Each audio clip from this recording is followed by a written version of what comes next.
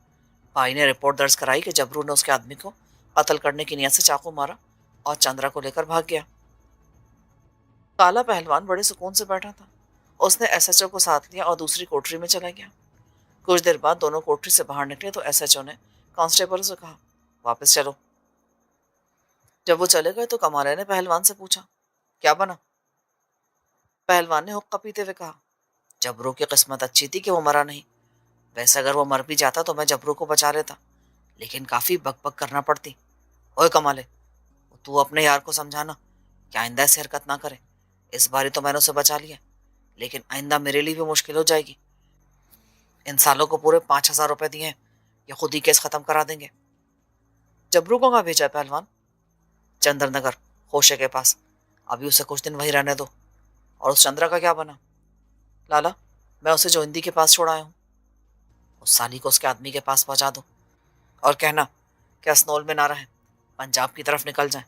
اندھیرا ہو جائے تو جانا، احتیاط ضروری ہے۔ شام کے وقت کمالہ ریل گودام کے پار جووندی کے کوارٹر پر جا پہنچا۔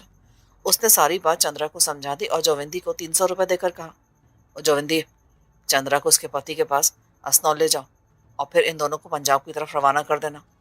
پہلوان کی تاکید ہے کہ کسی کو کانوں کان خبر نہ ہو۔ تم آج ہی یہاں سے چندرا کو لے کر نکل جاؤ۔ اسی رات جووندی نے چندرا کو برقع اڑا کر ساتھ لیا اور اسنول جانے کے لیے ریلوے اسٹیشن کی طرف روانہ ہو گئی۔ اقدام قتل اور اغوا کی رپورٹ سوناگاچی تھانے میں درج کرائی گئی تھی۔ کالا پہلوان دوسرے ہی دن سوناگاچی کے تھانے دار سے ملنے چل دیا۔ اگرچہ انگریز کا زمانہ تھا، مگر بنگال کے تھانوں میں رشوت زوروں پر تھی اور 2-3 ہزار روپے کی قیمت بہت زیادہ تھی۔ کالا پہلوان بنگالی تھانے دار کو خفیہ جگہ پر لے گیا اور اس کے آگے 4,000 کے کرنسی نوٹ رکھتے ہوئے کہا، دادا منی، کیس کو رفع دفع کرا دو اور اگر اور روپوں کی ضرورت پڑے تو مجھے بتا دینا، تمہاری خدمت ہمارا فرض ہے۔ سوناگاچی کے تھانے دار نے پہلے ہی کچی ضمنی رپورٹ درج کی تھی۔ اسے معلوم تھا کہ جبرو کا تعلق شہر کے ایک نامی گرامی بدماش سے ہے، یہاں سے وہ اچھی خاصی رقم حاصل کر سکے گا۔ چنانچہ جب اسے 4,000 مل گئے اور مزید رقم کا پہلوان نے وعدہ بھی کر لیا تو تھانے دار نے ایسا چکر دیا کہ الٹا بائی کی جان مصیبت میں پڑ گئی۔ تھانے دار نے بائی کو سوناگاچی کے تھانے میں بلا کر کہا کہ تم لڑکیوں کو اغوا کر کے ان کی خرید و فروخت کا ناجائز کاروبار کرتی ہو۔ جس آدمی سے تم نے چندرا کو خریدا تھا اس کو تم نے پوری رقم ادا نہیں کی تھی اور وہ رقم لینے تمہارے بالا خانے پر آیا تھا کہ کالیہ نے اس پر حملہ کر دیا۔ اس آدمی نے اپنی جان بچانے کے لیے کالیہ پر وار کیا تھا۔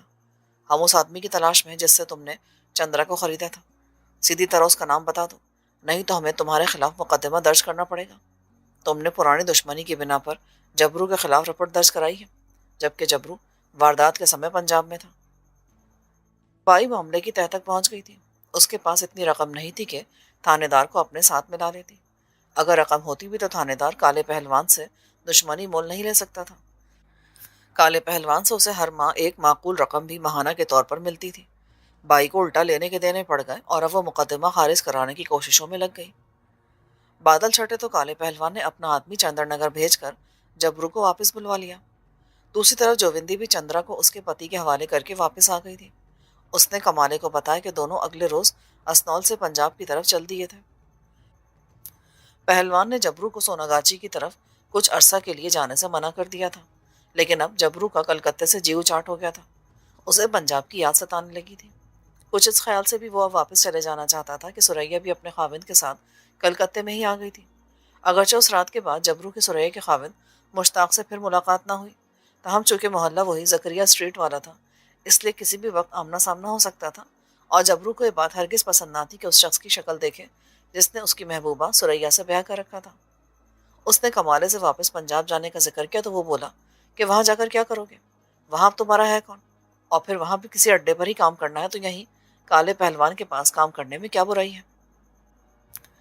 یہاں میرا جی نہیں لگتا کمالے، اللہ مالک ہے، وہیں جا کر کچھ نہ کچھ کر لوں گا۔ تم بھی میرے ساتھ کیوں نہیں چلے چلتے؟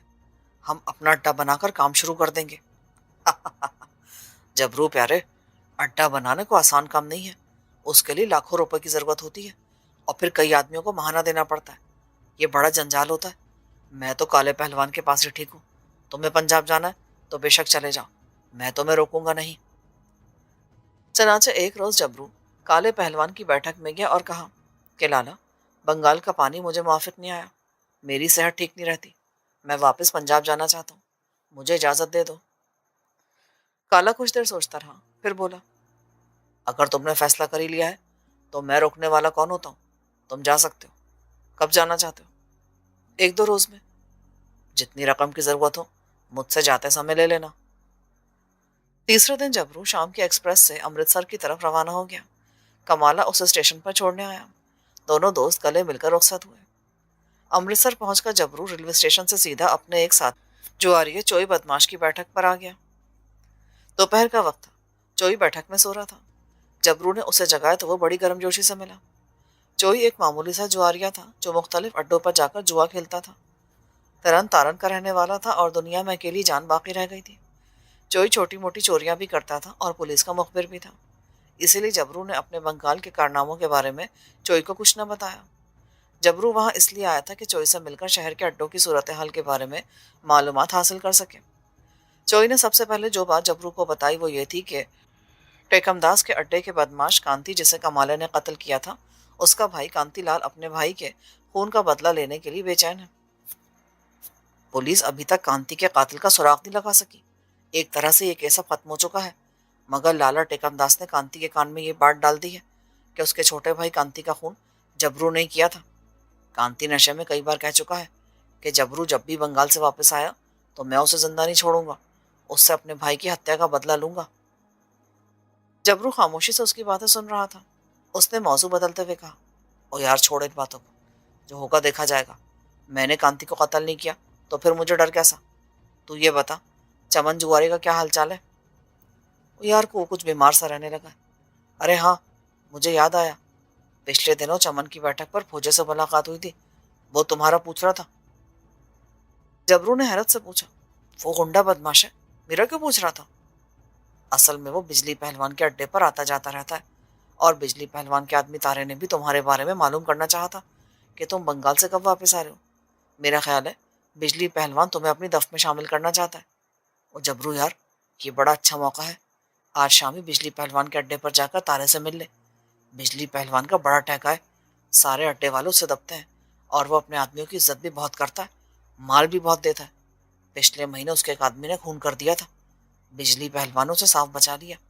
تو آج ہی بجلی پہلوان سے جا کر مل لے۔ آج تو مجھے ایک اور جگہ جانا ہے، کل چلا جاؤں گا۔ جیرا کے پاس تو نہیں جانا چاہتے؟ مگر نہیں، تم ایسی عورتوں کے عاشق نہیں ہو اور نشہ بھی نہیں کرتے تم، ورنہ میرے پاس اس وقت تمہاری خاطرداری کے لیے بہت کچھ موجود ہے۔ جبرو ریل کے لمبے سفر سے تھکا ہوا تھا، کھانا کھانے کے بعد وہیں سو گیا۔ شام کو اٹھا، نہا دھو کر کپڑے بدلے اور چوئی بولا، جبرو پہلوان، میں تو پیارے فرید چوک کے اڈے پر جوا کھیلنے جا رہا ہوں، چابی تو اپنے پاس رکھ لے، میرا کوئی نہیں پتا رات کب واپس آؤں۔ اس نے چابی جبرو کو دی اور چلا گیا۔ ذرا دیر بعد جبرو بھی بیٹھک بند کر کے ریل کے سیڑھیوں والے پل کی طرف چلا گیا۔ وہ ٹیکم داس کے اڈے کی طرف جا رہا تھا۔ اپریل شروع ہو چکا تھا، موسم بے حد خوشگوار تھا۔ ٹیکم کے ہوٹل کے آگے وہی چارپائی بچھی ہوئی تھی جس پر اڈے کے بدماش بیٹھے خوش گپیاں کر رہے ہوتے تھے۔ جبرو کو آتے دیکھ کر وہ چپ ہو گئے۔ کانتی لال کہاں ہے؟ میں اس سے ملنے آیا ہوں۔ سارے بدماش ایک دوسرے کو منہ تکنے لگے۔ جبرو اس آدمی سے ملنے آیا تھا جو اس کے خون کا پیاسا تھا اور اسے قتل کر کے اپنے بھائی کانتی کے خون کا انتقام لینے کا کئی بار اعلان کر چکا تھا۔ ایک بدماش نے جلدی سے جگہ چھوڑی۔ آؤ جبرو بھایا، بیٹھو تو صحیح، کب آئے بنگال سے؟ کانتی کہاں ہے؟ اندر ہو تو اسے باہر نکالو، کہو کہ جس کو تم قتل کرنا چاہتے ہو وہ خود چل کر آ گیا ہے۔ ٹیکم داس دیوار کی دوسری جانب باغیچے میں بیٹھا شغل کرا تھا۔ اس نے جبرو کی آواز سنی تو خود باہر آ گیا اور دونوں بازو پھیلا کر بولا، او جبرو بھاچے، آجا پیارے، کب آئے بنگال سے؟ جبرو ٹیکم داس کی منافقت سے خوب واقف تھا، اپنی جگہ پر اسی طرح کھڑا رہا۔ لالا سنا ہے تمہارے اڈے کا کانتی لال مجھے قتل کرنا چاہتا ہے، اس سے کہو کہ میں اس کی حسرت پوری کرنے کے لیے آ گیا ہوں۔ ٹیکم جبرو کی دلیری اور جرات کے کئی مظاہرے دیکھ چکا تھا۔ کانتی کا بڑا بھائی کانتی کٹرک کرم سنگھ کا نامی گرامی بدماش تھا اور کئی وارداتیں کر چکا تھا۔ جبرو اس کے کارناموں سے واقف تھا، اس کے باوجود اس کا یوں دیدہ دلیری سے اڈے پر آ کر کانتی کو للکارنا کوئی معمولی بات نہیں تھی۔ ٹیکم کا نشہ تھوڑا سا اتر گیا تھا۔ اس نے جبرو کا ہاتھ پکڑ کر اندر لے جانا چاہا تو جبرو نے اس کا ہاتھ جھٹک دیا۔ لالا، کانتی اگر اندر ہے تو اسے باہر نکالو۔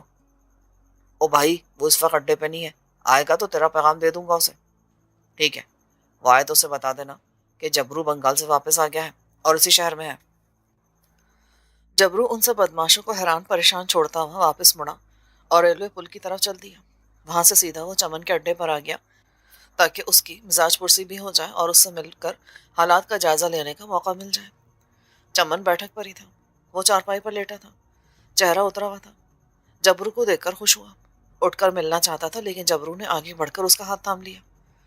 لالا، تجھے تو بخار ہے، میں آج ہی کلکتے سے آیا ہوں، معلوم ہوا کہ تم بیمار ہو، تمہاری خیر خیریت پوچھنے آ گیا تھا۔ جبرو پتر، تجھے دیکھ کر میرا بخار اتر گیا۔ تم بنگال کیوں چلے گئے تھے؟ میرے اڈے پر کس چیز کی کمی تھی تمہارے لیے؟ لالا، میرا بنگال جانا ضروری ہو گیا تھا۔ ارے کانتی کے کیس سے تو بری ہو گیا تھا، پھر کیا ضرورت تھی شہر چھوڑنے کی؟ لالا، میں نے اس مارے تھوڑی شہر چھوڑا تھا، میں تو ویسے ہی ہوا بدلی کرنے کے لیے گیا تھا۔ اور سناؤ، کیا حال ہے؟ کانتی کا بھائی چھری لیے میری تلاش میں تو اس کے اڈے پر بھی گیا تھا لیکن مجھے ملا ہی نہیں۔ جبرو، اب وہاں مت جانا۔ چمن گہری سانس لے کر بولا، تو کیا مجھے بکری کا بچہ سمجھتا لالا؟ ایسی بات نہیں جبرو پتر، تو شیر ہے، یہ میں جانتا ہوں، پر کانتی بڑا کمینہ ہے، مکار ہے، ہمیشہ پیچھے سے وار کرتا ہے، تو میں اس سے ہوشیار رہنے کی ضرورت ہے۔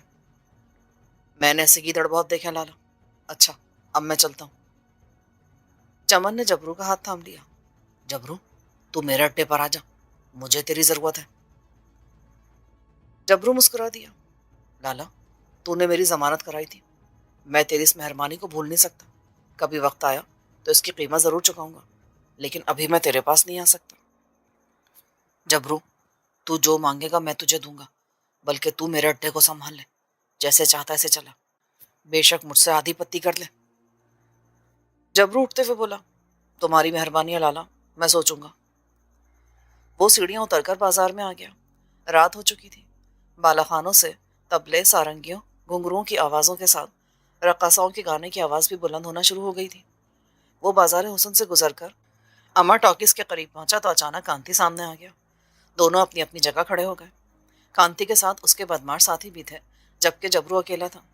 دونوں یوں کھڑے تھے جیسے جنگل میں دو دشمن شیر اچانک ایک دوسرے کے آمنے سامنے آ گئے ہوں۔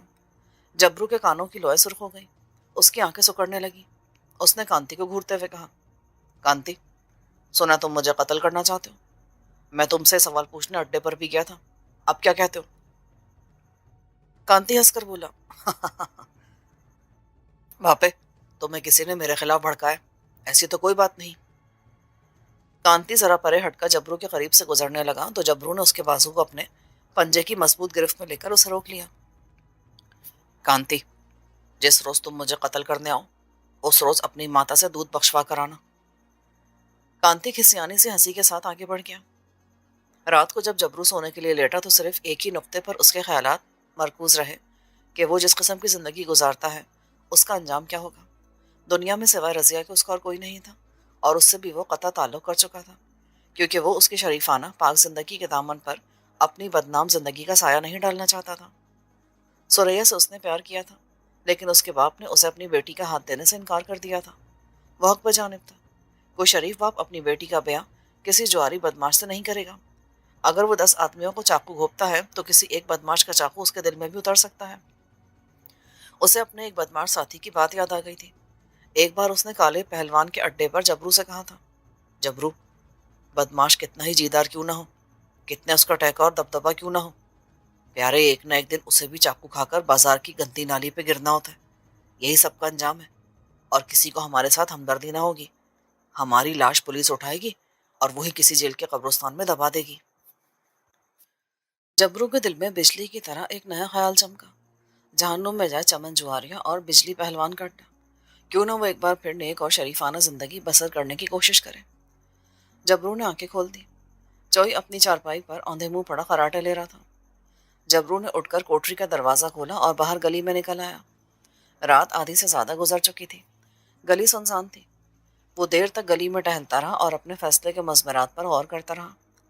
اس نے فیصلہ کر لیا کہ وہ اپنی بدنام اور بدماشوں والی زندگی کو ہمیشہ کے لیے ترک کر کے کسی گاؤں میں جا کر کوئی دکان کھول لے گا اور وہاں اپنی نئی شریفانہ زندگی کا آغاز کرے گا۔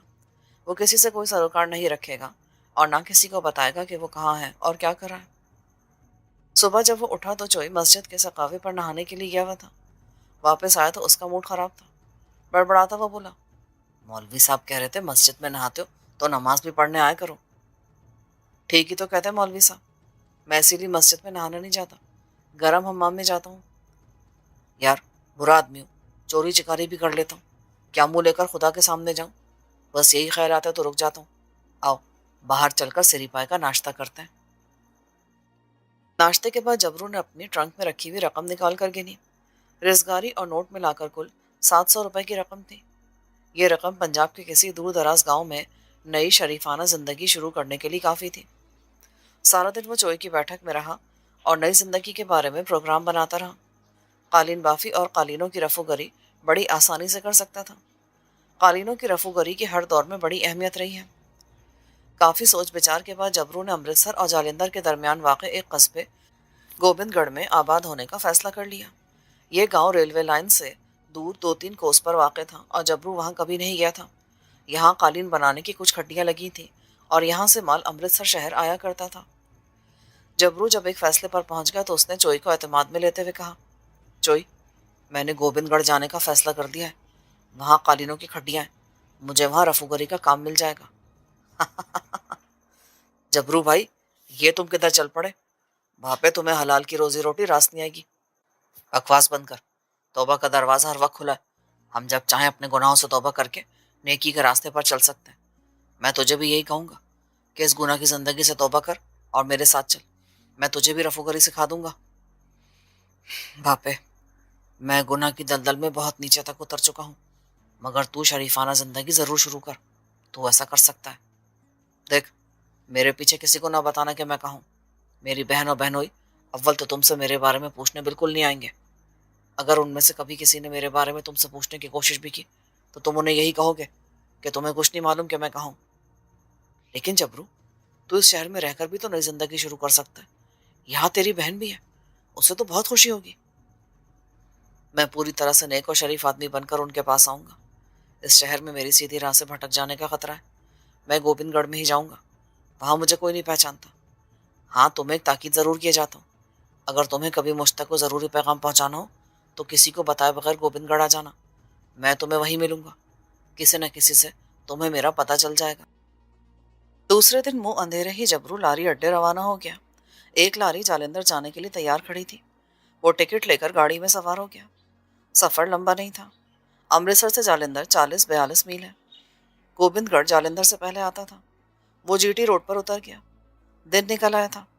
ٹالیوں کے پیچھے دور کھیتوں میں طلوع ہونے والے سورج کی لالی پھیل رہی تھی۔